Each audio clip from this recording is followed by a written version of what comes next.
Bismillahir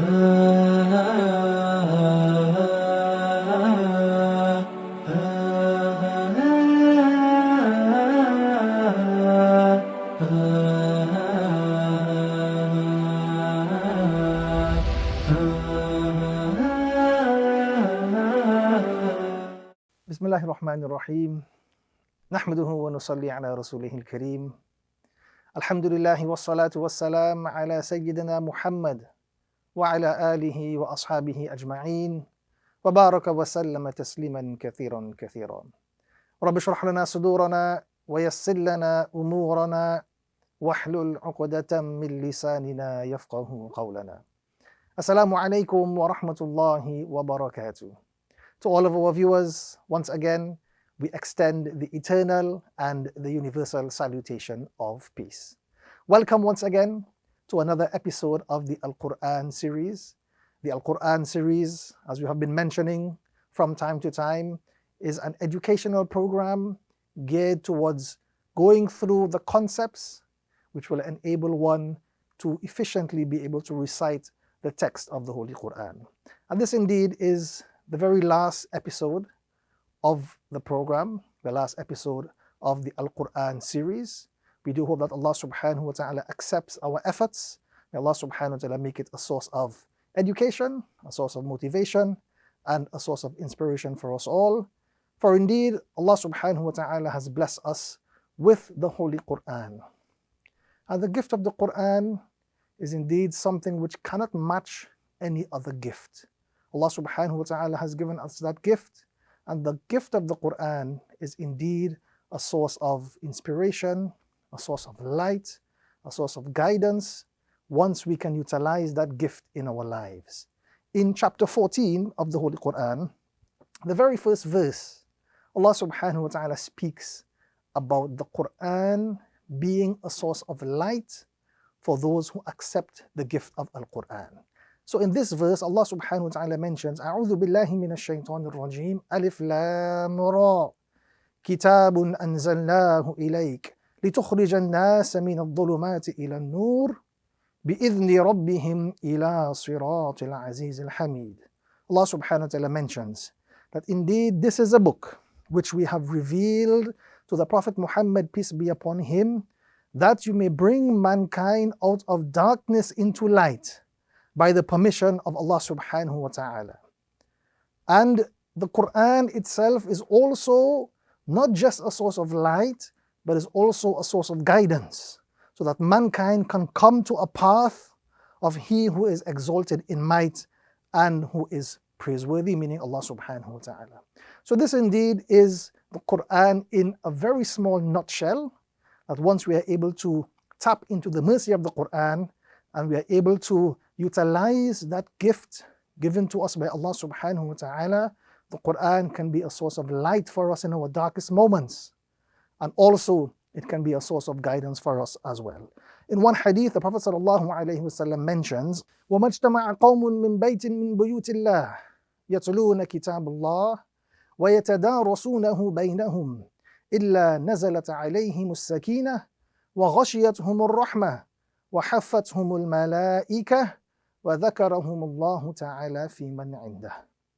A group of people do not gather in a house amongst the houses of Almighty Allah, reciting the book of Almighty Allah and studying it between themselves, except that tranquility descends upon them. وَغَشِيَتْهُمُ الرَّحْمَةُ. They are enveloped by the mercy of Almighty Allah and are surrounded by the angels. وَحَفَّتْهُمُ الْمَلَائِكَةُ. And then the Prophet Muhammad, peace be upon him, mentions that Allah subhanahu wa ta'ala makes mention of these individuals in front of those who are with Allah subhanahu wa ta'ala, meaning the higher angels. So again, from this hadith, we can understand that those individuals who are constantly reciting the Quran and who have developed a deep love for the Holy Quran, the tranquility of Allah subhanahu wa ta'ala descends upon them. They are engulfed by the mercy of Almighty Allah, and the angels also surround those individuals. And Allah subhanahu wa ta'ala mentions those individuals in front of the angels. So indeed, this should be our life's mission, to learn, to be able to recite the Quran, to understand the meaning of the Quran, so that throughout our life, all throughout our life, we can derive maximum benefit from the gift of Allah subhanahu wa ta'ala, from the gift of Al-Quran. So may Allah subhanahu wa ta'ala bless us, may He make it possible that we are continuously able to dedicate time to the Holy Quran. May Allah subhanahu wa ta'ala make the Quran a source of nur, a source of guidance, and a source of mercy for us in our life.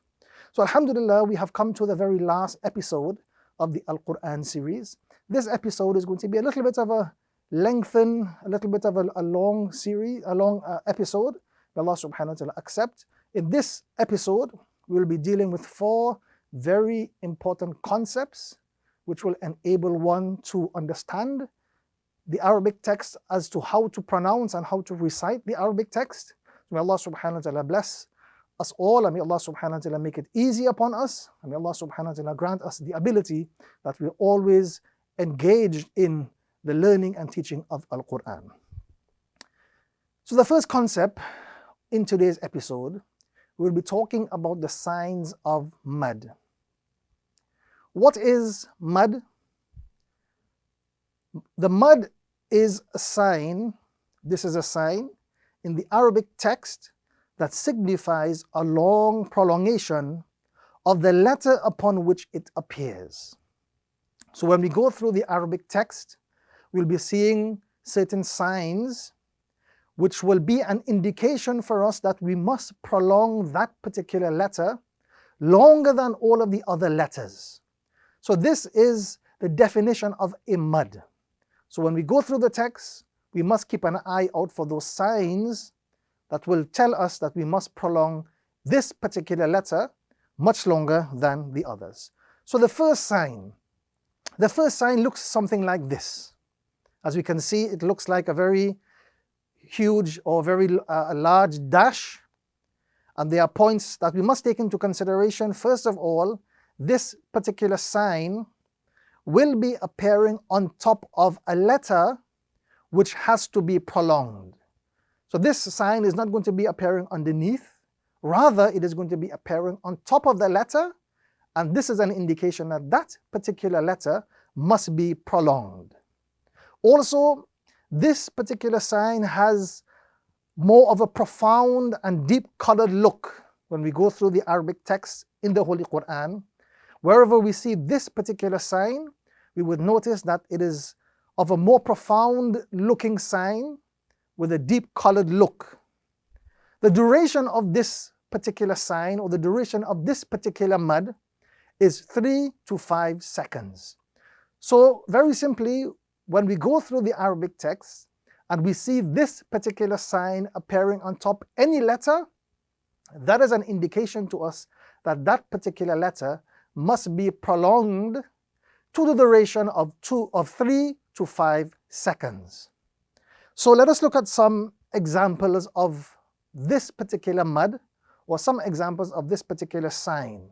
Again, keep in mind that the duration of the prolongation is between 3 to 5 seconds.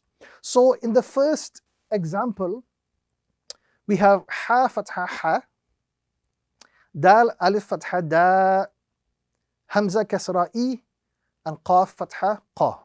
So the word we have here in this example is hada'iqa. But now we are seeing here appearing on top of the letter dal, the sign of the mud. And let us take those points into consideration. Number 1, it appears on top of the letter. Number 2, it is of a profound, deep colored look. And number 3, we are now going to be applying a 3 to 5 second duration of a prolongation. So the proper pronunciation of this particular example is hada'iqa, with the excess prolongation being on top of the letter dal. Again, hada'iqa.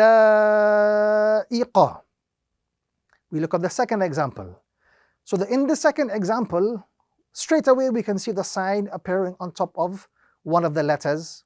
So let us analyze this example. We have alif, sin, sukun kasra is, ra alif fatha ra, hamza ya, sukun kasra I, and lam fatha la. So the word that we have here is Isra'ila. But then we now see the mud appearing on top of the letter Ra. So this is an indication that the letter Ra must be prolonged to the duration of 3 to 5 seconds. So the correct pronunciation of this particular word in the Arabic text is Isra'ila, with a prolonged stretch on top of the letter Ra gives us the proper pronunciation of this particular example. Again, Isra'ila.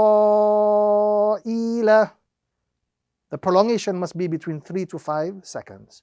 We look at the last example and we analyze this particular example. We have seen, ya, sukun kasra si, and hamza ta, sukun fatha at.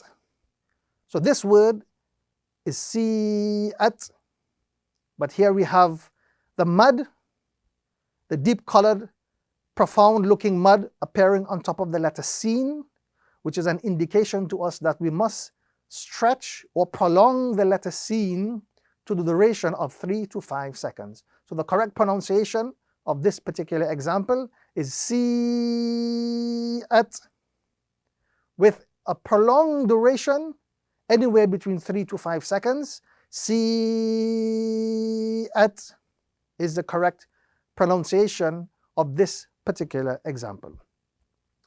Also, sometimes when we go through the Arabic text, we tend to come across the combination of the mad, which is immediately followed by a tashdid. And sometimes it can be a little tricky combination. Let us just keep that rule in mind, that when we see the mad followed immediately by a tashdid, first of all, we are going to apply the stretch or the prolongation, followed by the joining for the tashdid and an emphasis, and then we will be moving forward to the next letter. So first of all, we will be seeing the mad appearing, followed immediately by the tashdid, and the concept is, first of all, we stretch, join, emphasize, and then we move forward. So let us look at the examples and we will get a little better idea of how to apply this concept to the Arabic text. So here we have ha jim, tashdid fatha hajj, jim fatha ja, and kaf fatha ka. So this word is hajjaka. But then we see the deep colored mud appearing on top of the letter ha, which is an indication that we must stretch the letter ha to the duration of 3 to 5 seconds. So what we are going to do is we are going to stretch first and then join to the jim with a little emphasis and then move forward to finish off the word. So the correct pronunciation of this particular example is hajjaka. Prolongation first, then we join with an emphasis on the jim, and then we complete the example accordingly. So again, the correct pronunciation of this example is hajjaka. We move to the second example. And in this example, we see the exact same combination. We see the mud appearing on top of one of the letters. And immediately after the mud, we have the tashdid appearing. So there is that combination of the mud followed by the tashdid. We are going to apply the same rule, that we are going to be stretching first of all the letter that has the mud on top of it. After the stretch, we are going to be joining with a little emphasis, and then we are going to complete the example or the word as the case may be accordingly. So here we have kha, sad, tashdid fatha khas, sad fatha sa, and ta tanwin fatha tan. So we have the word khassatan. So we are going to apply the mud which is appearing on top of the letter kha. So first stretch, join, emphasize, and then complete the word. So the correct pronunciation of this example is khassatan, khassatan. Stretch. After the prolongation, we then join with an emphasis, and then we complete the example accordingly. The last example, here we have dad lam tashdid fatha dal, lam ya sukun kasra li, and noon fatha na. Once again, in this example, we see the exact same combination. We see the mud which is immediately followed by the tashdid. So that combination is an indication that we must apply this rule. Stretch, join with an emphasis, and then we complete the example accordingly. So the correct pronunciation of this particular example is ضالين. After stretching, we join with emphasis and then we complete the example. ضالين. So again, this mud, we would find this mud appearing on top of the letters. And this mud, in terms of features, is a little bit of a more deeply profound in size and color. And also, it indicates to us that that letter upon which it appears must be prolonged to the duration of 3 to 5 seconds. So now we move to the second sign. And the second sign looks something like this. This particular sign also appears on top of the letters, which is again an indication that the letter has to be prolonged. This particular sign has less of a profound look, and it is much smaller in size than the previous mud. The previous mud was much larger, more deeply profound in size and color. This particular mud is a little bit smaller in size and has less of a profound look with regards to size and color. The duration of this particular mud or this particular sign is that the letter must be prolonged to the duration of 2 to 3 seconds. So a little bit shorter than the previous mud. The previous mud, the bigger mud, it is prolonged, the word or the letter is prolonged to the duration of 3 to 5 seconds. This particular sign or this particular mud, smaller in size, less profound looking in color, will be prolonged to the duration of 2 to 3 seconds, a little bit shorter than the previous mud. So let us look at some of the examples, and we will get a little bit of a clearer idea as how to apply this concept to the Arabic text. So here we have some examples.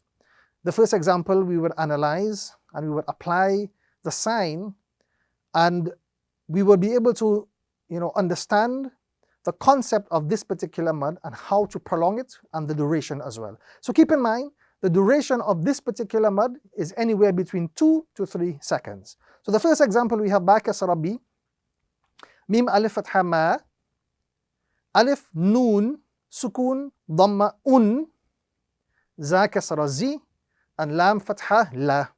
So we have the combination of these words, bima unzila. But then we are seeing the mud, the smaller of the two muds, appearing on top of the letter mim. It is an indication to us that this letter mim must be prolonged, but the prolongation is only going to be between 2 to 3 seconds. So the correct pronunciation of this particular example is bima unzila, bima unzila. A little bit shorter than the previous mud, which was a little bit longer. The second example, let us analyze and let us look at this particular example. Here we have alif, lam, tashdid kasra il, lam alif fatha la, alif noon, sukun fatha an, and ta fatha ta. So we have the words illa anta, illa anta. But again, we are seeing the mud here appearing on top of the letter lam, the lam alif. On top of that, there is the mud. So we are going to be prolonging or stretching the letter lam to the duration of 2 to 3 seconds. So the correct pronunciation of this particular example is illa anta, with a prolonged stretch or the duration of 2 to 3 seconds being applied to the letter lam. Illa anta would give us the correct pronunciation of this particular phrase in the Arabic text. Finally, we look at the last example. This example, again, can give us a little bit of a better idea of how to apply the concept. So here we have lam alif fatha la, alif qaf, sukun dhamma uq, sin kasra si, and mim dhamma mu. So we have la uqsimu. La uqsimu. Again, we have the mud appearing on top of the letter lam. This indicates to us that the lam must be prolonged to the duration of 2 to 3 seconds. So the correct pronunciation is La uqsimu, La uqsimu, with a prolongation to the duration of 2 to 3 seconds. And as we go through the Arabic text, from time to time we would see these signs appearing in front of us. And the moment we see these signs appearing in front of us, we would understand that it is an indication to prolong, an indication to stretch. And the larger mud will be stretched a little bit longer. The smaller size looking mud, which is less profound, will be prolonged a little bit less.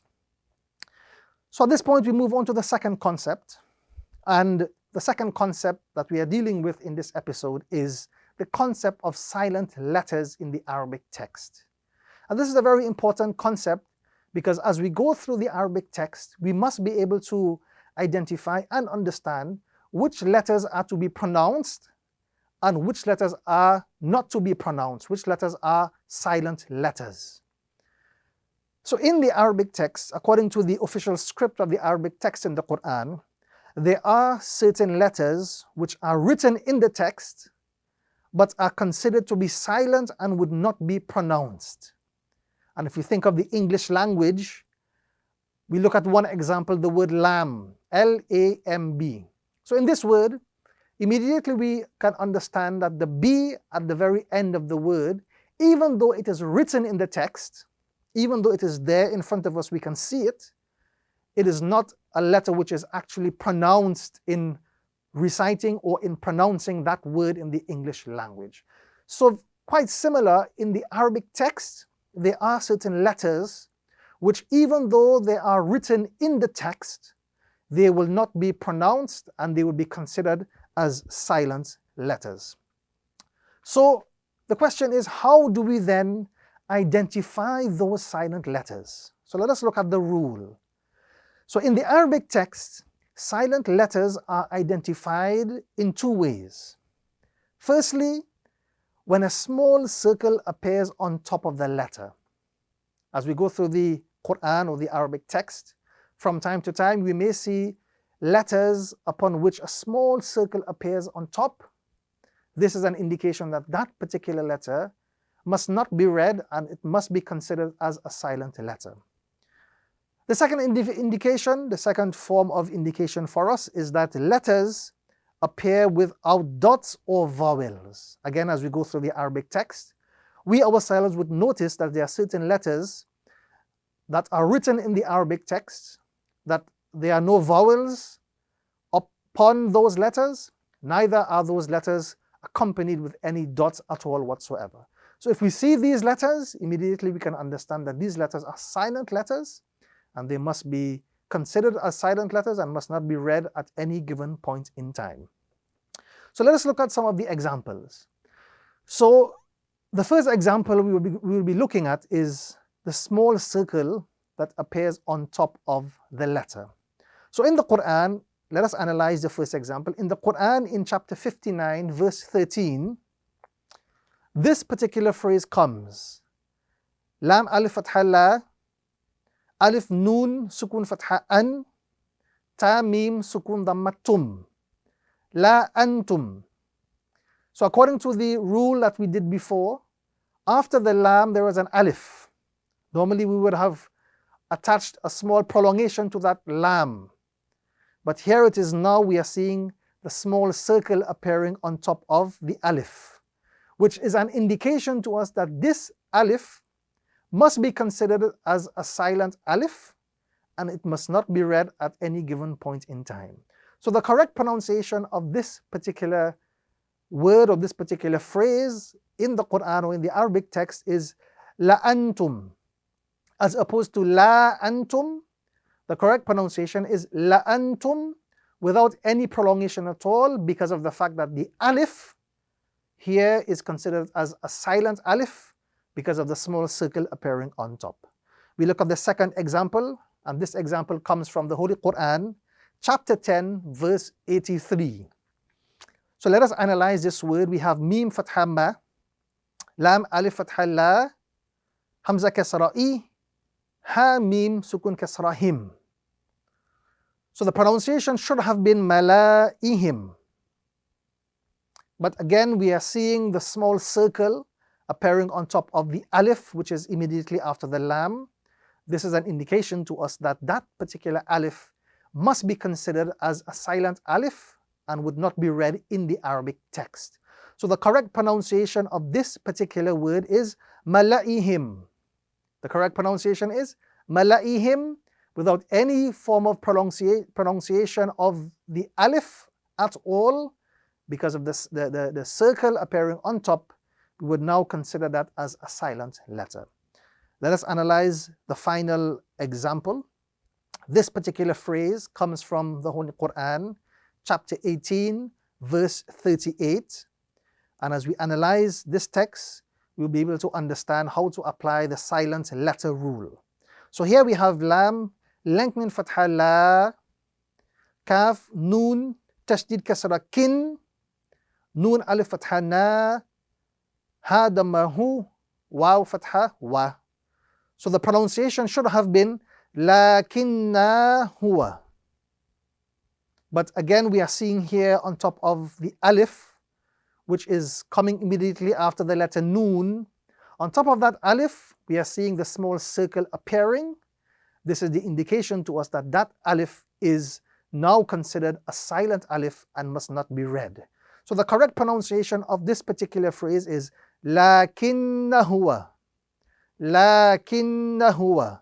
The alif would not be pronounced at all at any given point in time. So whenever we see the small circle appearing on top of any one of the letters in the Quran or in the Arabic text, this is an indication to us that that letter must be considered silent and must not be pronounced in the recitation. Let us look at some of the examples of those letters which appear without dots or without vowels. As we go through the text, we would notice on our own that there are certain letters which appear without dots and also without vowels. Again, those letters are considered to be silent.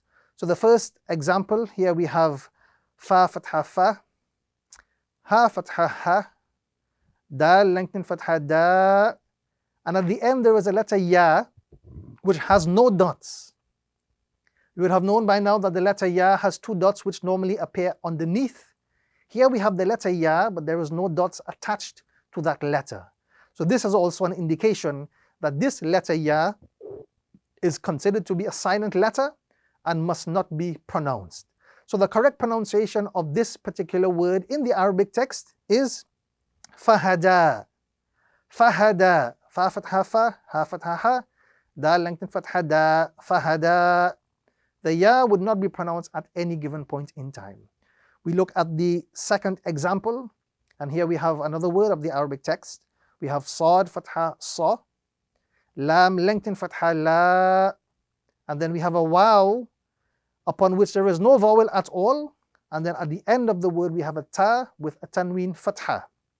So again, the waw which is coming in the middle of the word, because there is no vowel on it, this is an indication again to us that this waw is going to be considered as a silent waw and must not be pronounced at any given point in time. So this word will be pronounced salatan. Salatan, without any form of pronunciation of the waw at all, because now the waw is considered to be a silent letter. Let us analyze the final example. Here we have mim kasra mi, noon lam, sukun fatha nal. And immediately we can understand that in between the noon and the lam there is an alif. And that alif has no vowel on it whatsoever. And then as we look at the other part of the phrase, we have alif waw sukun damma u, lam lengthen fatha la, and then again we have a ya coming at the very end which has no dots at all whatsoever. So in this particular phrase, there are two letters which would now be considered as silent and must not be pronounced. One is the alif, which comes in between the noon and the lam. This alif has no vowels on it. It would be considered silent. The second silent letter is the ya that comes at the end. This ya has no vowel, neither does it have any sort of dots which would normally accompany the letter ya. We do not see those dots on this particular letter. So that is an indication to us that this letter is also considered to be a silent letter. So the correct pronunciation of this particular word is minal ula. Minal ula. Again, we are not going to be reciting the alif, which comes in between the noon and the lam. Neither are we going to be reciting the ya, which comes at the end of the example. So these are two indications that will help us identify the silent letters. Number one, if we are able to see, whenever we come across a letter with a small circle on top, this is an indication that that particular letter is silent. Also, if you come across letters which have no vowels or is not accompanied with any dots, those letters are also considered to be silent letters and must not be read. In the Arabic text, there is one word, the word ana. This word means I or me in English. The word ana, when translated into English, means I or me. So how we would read that word differs, and it is important that we understand the rule pertaining to this particular word. So the word ana, if we look at that particular word and we analyze it, we have alif fatha a, and then we have noon alif fatha na. So the pronunciation should have been ana, because the alif coming after the noon is an indication that the noon must be prolonged. But again, there is a specific rule with regards to this particular word in the Arabic text. So what is the rule? The rule is the final alif in the word ana is not read in continued recitation. It is only read when stopping on this particular word. So if you are reading the Arabic text and we come across the word ana, if we are continuing our recitation, the alif must not be read. If we are stopping on that particular word, only then would the alif be read. So let us look at a phrase from the Holy Quran. This phrase comes from the Quran, chapter 22, verse 49. This phrase is pronounced innama, and then we have the word ana, lakum nadhirum mubin. Innama ana lakum nadhirum mubin. Allah subhanahu wa ta'ala, He is mentioning to the Prophet Muhammad, peace be upon him, that say to mankind that verily I am for you an open prophet or an open warner. So in this particular phrase, we see the word ana. And we are focusing on the last alif, the alif that comes after the noon, not the one before, the alif that comes after the noon. That alif would only be pronounced if we are continuing our recitation and we are not stopping on the word ana. So if you are reading this phrase in a continued recitation, we'll be reading it without the alif. Innama ana lakum nadhirum mubin. On the other hand, if during the course of the recitation we choose to stop on the word ana, in that scenario, we would then have to recite the alif, which comes at the end of the word. So if we are stopping, we would stop like this, innama ana, innama ana. So it's a very simple rule. If we are reciting and we are continuing with our recitation, that alif must not be pronounced. If we are stopping on that particular word, then only the alif would be pronounced. So this rule is exclusive to the word ana, and it's something that we must take into consideration as we continue with our recitation of the Arabic text. So at this point, we will take a short break, and we would continue after the break with two more concepts, and then we would complete this particular episode. So stay with us, we'll be right back after this.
Assalamu alaikum wa rahmatullahi wa barakatuh. Welcome back to the Al-Quran series. We have been going through various concepts of the Arabic text. So we continue with another very important concept. And this concept is known as huruf al-muqatta'at. Huruf al-muqatta'at. In English, the syllabic letters.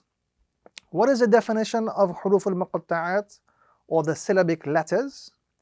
When we go through the Arabic text, or we open the Quran, in the Quran we would see and we would observe that some chapters of the Holy Quran actually begin with single letters, and in some cases with a combination of letters.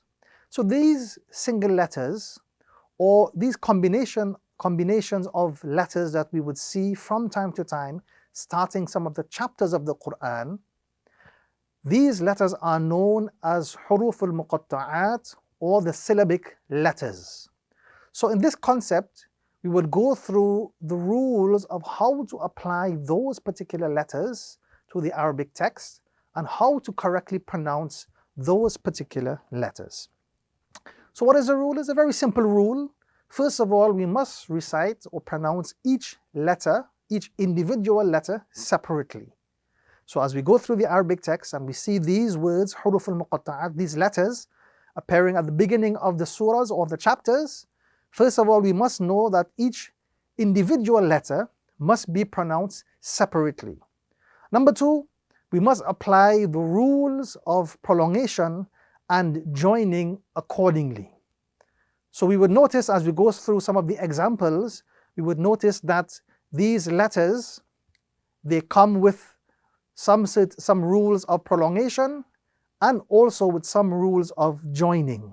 So in reciting those words, we recite them separately as individual letters, and in doing so, we also apply the rules of prolongation, and wherever it is applicable, we apply the rules of joining as well. So let us go through some of the examples, and in these examples, we will be able to understand how to recite those letters and how to apply this concept to the Arabic text. So these are the examples of huruf al-muqatta'at, examples of the syllabic letters. Again, we read them separately and we apply the rules of mad and joining accordingly. So in the first example, we have a letter Qaf. So in the Quran, there is a chapter by the name of Surah Qaf. So this surah starts with this particular letter at the very beginning. The first verse starts with this particular letter. So we have the letter Qaf, and on top of the letter Qaf, we have the larger mud appearing, the mud which is more profound in color and size. So the correct pronunciation of this combination is we are going to be reciting the letter separately as an individual letter, and we are going to be applying the rule of prolongation, which is that mud must be prolonged to the duration of 3 to 5 seconds. So the correct pronunciation of this example is Qaf.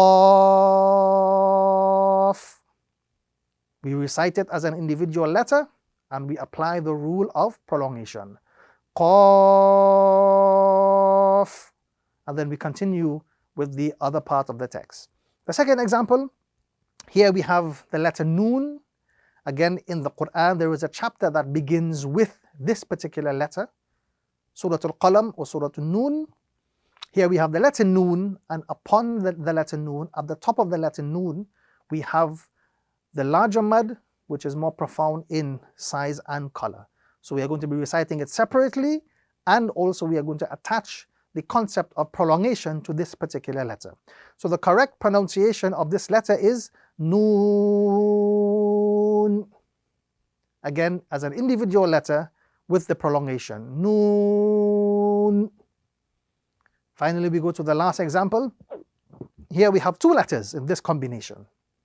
We have the letter Ya, on top of which is a lengthened fatha. So Ya lengthened fatha Ya. And then we have the letter Sin. So again, we apply the concepts. We are going to recite each letter separately. And also we are going to be applying the rules of prolongation. We can immediately see that on top of the letter Sin, there is the large mud which is more profound in size and color.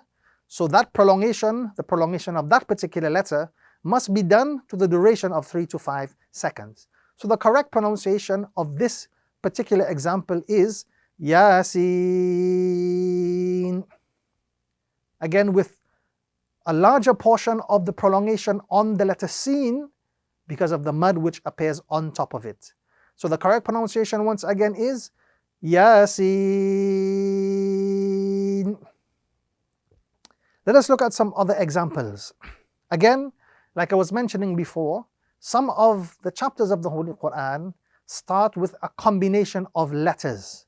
And as we go through these examples, we'll be able to see from these examples how to apply the concept of the syllabic letters to these combinations and how to properly pronounce them. So the first example, we have 3 letters. We have Alif, we have Lam, and then we have Mim. And straight away we can see on top of the Lam there is the mud. On top of the Mim there are 2 things. There is first of all the mud which is appearing on top, and then also we have the tashdid. So when we apply the rule, which is to recite each letter separately first of all, and then we apply the rules of mud and also the rules of joining accordingly. So we are going to be reciting the Lam and the Mim joining, and upon both, because of the mud, we are going to be attaching a prolongation to the duration of 3 to 5 seconds. So the correct pronunciation of this particular example is Alif Lam Mim. So again, the Lam, Alif would be pronounced individually, separately. Lam would be pronounced separately with the prolongation, after which Lam itself would then be joined to the Mim because of the tashdid. And then the Mim would be pronounced with the prolongation to the duration of 3 to 5 seconds. So again, the correct pronunciation is Alif Lam Mim. We look at the second example. Here in this example, we have 4 letters in this particular combination. And these 4 letters are, first of all, Alif, followed by Lam, on top of which is the mud. Then we have the Mim, on top of which is both, we would see here appearing is the tashdid. Also on top of that is the mud, and then we have Ra with a lengthening fatha. So this combination, again, we are going to recite each letter individually, and then we are going to apply the rules of mud and the tashdid accordingly. In this example, again, the Lam must be joined to the Mim because of the tashdid which appears on top of the Mim. So the correct pronunciation of this particular combination is Alif Lam Mim Ra. Again, Alif Lam Mim Ra. Keep in mind that each letter must be pronounced individually, and as we go through the combination, we apply the rules of prolongation and also the rules of joining. We look at the last combination. In this combination, we would see 5 letters. And again, this is the beginning of Surah Maryam, or one of the chapters of the Holy Quran. And this combination, again, we can see various rules of joining, various rules of prolongation appearing with this particular combination. So here we have a kaf, first of all, on top of which is the mad, ha, lengthened fatha, ya, lengthened fatha, ain, on top of which is a mad, and sad, on top of which is a mad. So those letters upon which we can see the mad, they must be stretched or prolonged to the duration of 3 to 5 seconds. So the correct pronunciation of this particular letter is Kaf, Ha, Ya, Ain, Sad. Again, each letter individually, and as we read through the combination, we apply the rules of stretching. The mad will be prolonged 3 to 5 seconds, and those letters with the lengthened fatha will be prolonged, but at a shorter duration. So again, Kaf, Ha, Ya, Ain, Sad. So this is the concept of huruf al-muqatta'at, the syllabic letters. Again, a very simple concept. Wherever we come across one of the chapters that begins with the syllabic letters or huruf al-muqatta'at, simply remember the two concepts, read each individual letter separately, and also we apply the rules of stretching, the rules of prolongation, and also the rules of joining accordingly as we see them in front of us.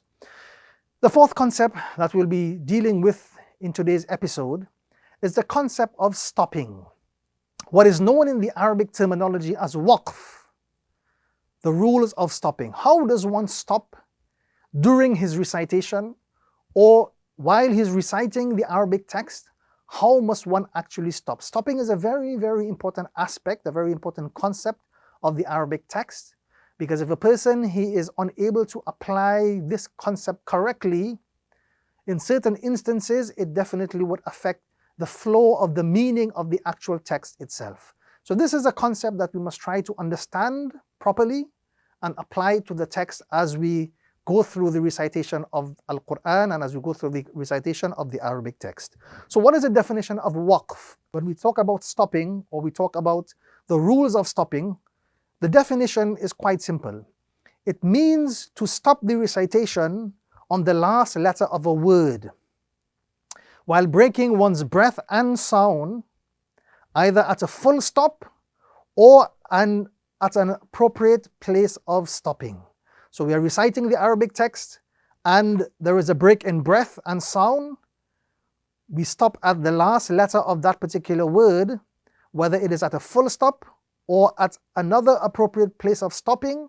We must try to stop correctly so that it does not affect the actual meaning or the flow of the meaning of the actual text. So first of all, let us look at the signs of stopping. When we look at the Arabic text and we go through the Arabic text, we will see certain signs that will give us an indication whether we can stop there, or whether we should stop there, or whether we should not stop there.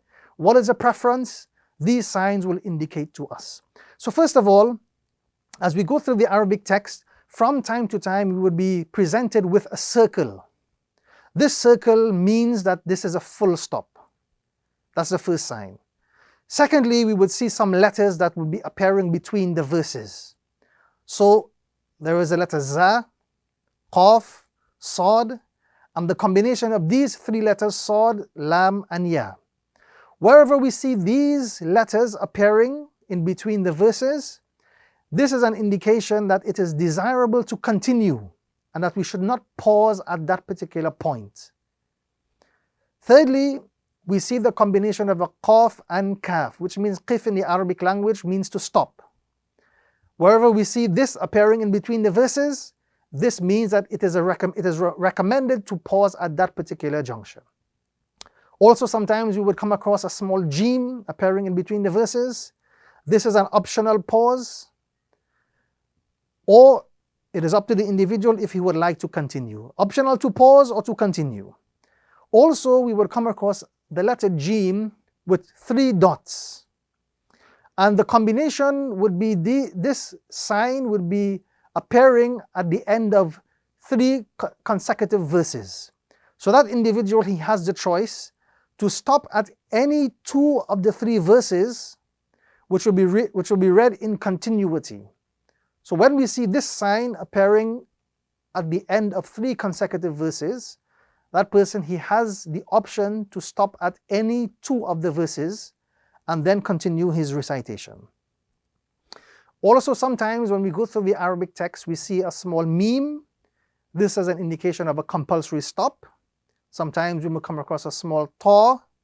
This is a necessary stop, the indication of a necessary stop. And also we may come across these 2 words, waqfa and sakta.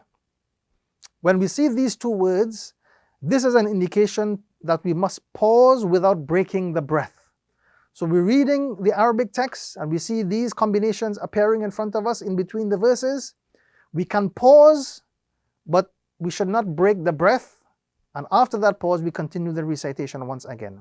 And finally, we see a lam and alif, la. This is an indication that it is necessary to continue and one should not pause at that particular junction. So now let us look at the rules of stopping. So the first rule is, when applying the rules of stopping, we must focus on the last letter of the word. This is the first concept of stopping. We look at the very last letter of the word, and that will indicate to us how we should stop. So the first rule is, in the Arabic text, when the recitation is stopped, we should change the last letter of the word which is being stopped on into a sukoon. A very simple concept. The last letter of the word, when we are stopping on that word, we change the vowel of that word into a sukoon, and we make that letter into the letter sakin, a sakin letter, or a letter which now actually has a sukoon on top of it. So when we look at the examples, we would understand this concept. So first of all, we have this word, إِذَا حَسَدَ. إِذَا حَسَدَ. This is a word from the Arabic text. So here we see the circle, which comes immediately after the phrase, which indicates to us that this is a full stop, and that we must stop at this particular point. And in stopping, we apply the rule. What is the rule? We change the last letter into a sukoon. So now, instead of reading إِذَا حَسَدَ, we are going to be reciting إِذَا حَسَد, because the dal has now been converted to a sakin. So here we have the combination hasad instead of hasada. We look at the second example. We have the phrase min khawfin. Min khawfin. Again, we see the full stop appearing at the end of the phrase. This is an indication of a stop. But in stopping, we must understand that the last letter must be changed into a sukoon. So instead of reciting min khawfin, we are now going to be reciting min khawf. Min khawf. We look at the third example. Again, we have a phrase from the Quran, from the Arabic text. We have lahabin wa tabba. Lahabin wa tabba. At the end of the phrase, we can see the circle, which is an indication of a full stop. And the rule is, we must change the last letter into sukoon. So instead of reciting lahabin wa tabba, when we are stopping at this particular phrase, at the end of this phrase, we must apply the rule. So we will not be reciting lahabin wa tab, lahabin wa tab. Let us move now to the second rule. The second rule is, when stopping, if the last letter carries a tanween fatha, it will be pronounced now with a single fatha instead of the tanween fatha, and a prolongation to the duration of 1 to 2 seconds will be applied. And this rule is not applicable with tanween kasra or tanween dhamma. This rule is only applicable with tanween fatha. So let us look at the examples. Okay, keep in mind that this rule is only applicable with the tanween fatha, and when we are stopping on a tanween fatha, we are simply going to convert that tanween fatha into a single fatha and attach a prolongation to the duration of 1 to 2 seconds.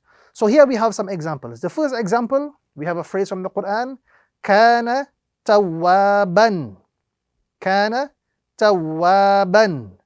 So here we have the full stop at the end of the phrase, and if we are stopping at this particular sentence, again we apply the rule, we drop the tanween and we keep one of the fatha, and we attach the prolongation to the duration of 1 to 2 seconds. So we get kana tawwaba. Instead of ban at the end of the phrase, we are going to be reciting ba with one fatha. Kana tawwaba. The second example, we have another phrase, waqala sawaban. Waqala sawaban. So if we are going to stop on this particular phrase, we are going to have to recite, convert the tanween into one fatha. So the proper form or the proper way of stopping would be waqala sawaba. The third example, hubban jamman.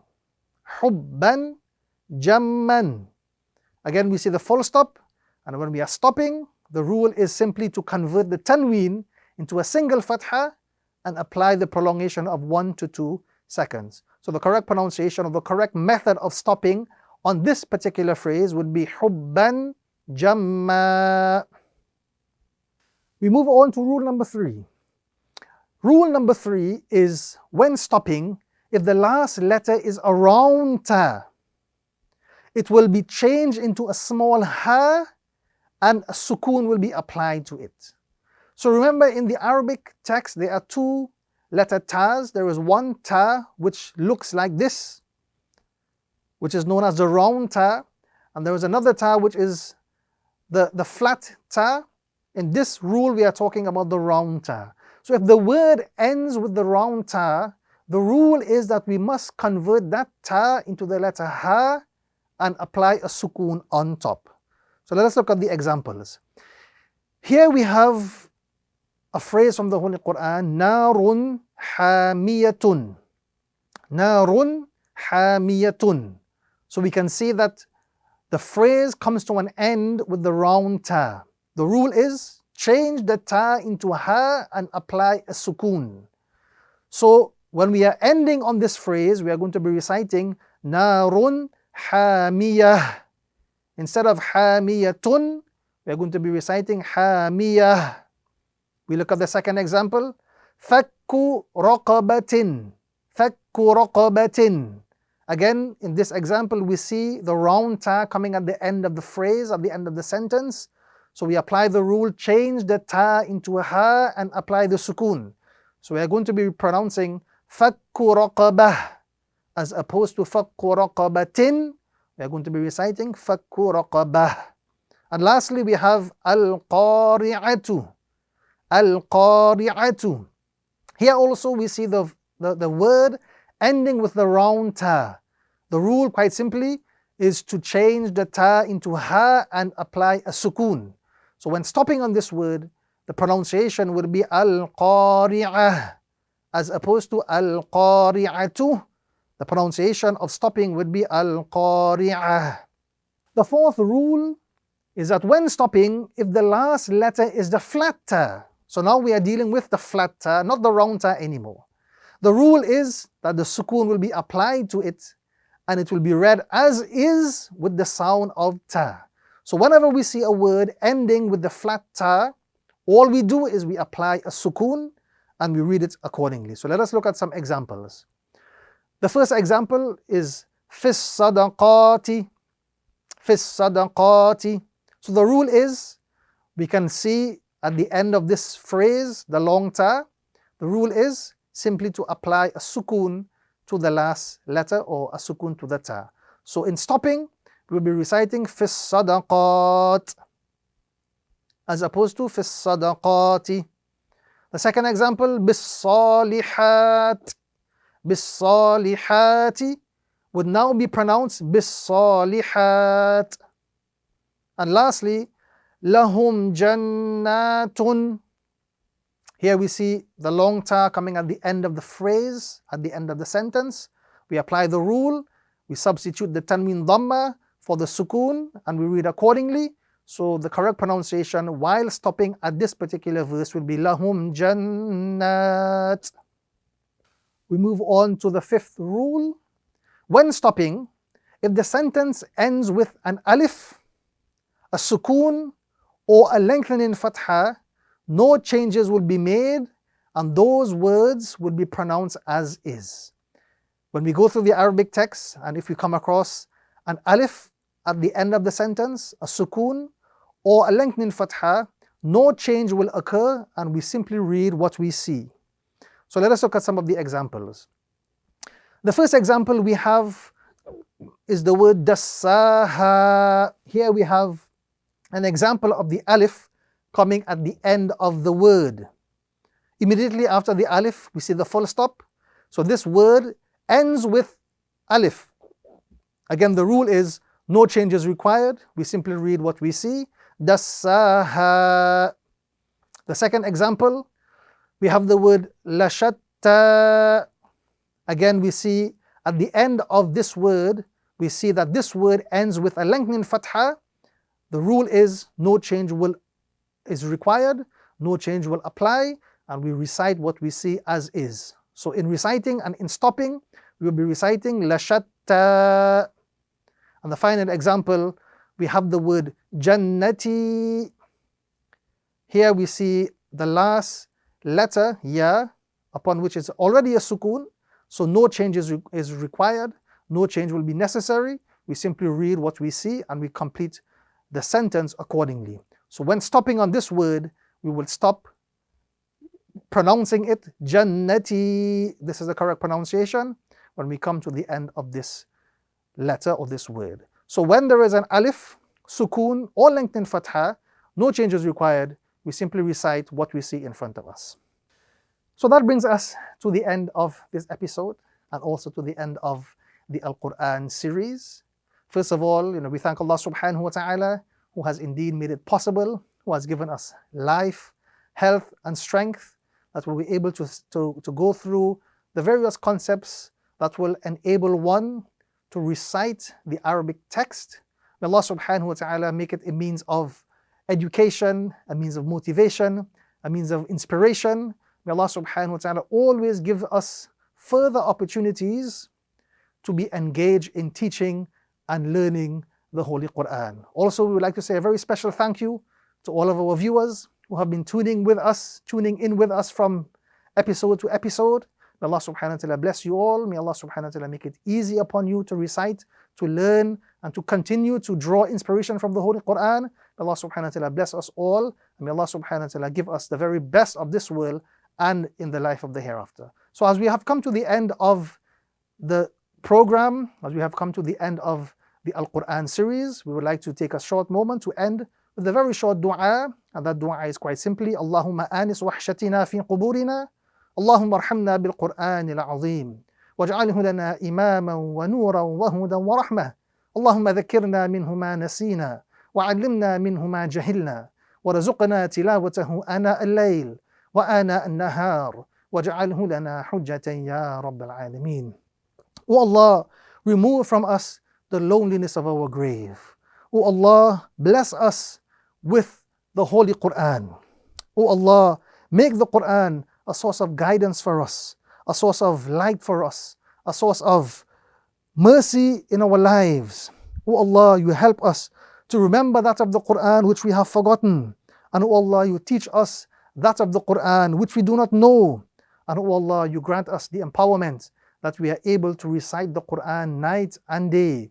And O Allah, you make the Quran a source of proof for us in this life as well as in the life of the hereafter. May Allah subhanahu wa ta'ala accept, may Allah subhanahu wa ta'ala forgive us of any shortcomings, and may Allah subhanahu wa ta'ala make it a means of our elevation, a means of our upliftment, and a means of our salvation in both worlds. Jazakumullahu khair wa ahsanul jaza. May the peace, blessings, and mercies of Almighty Allah be upon you. Assalamu alaikum wa rahmatullahi wa barakatuh.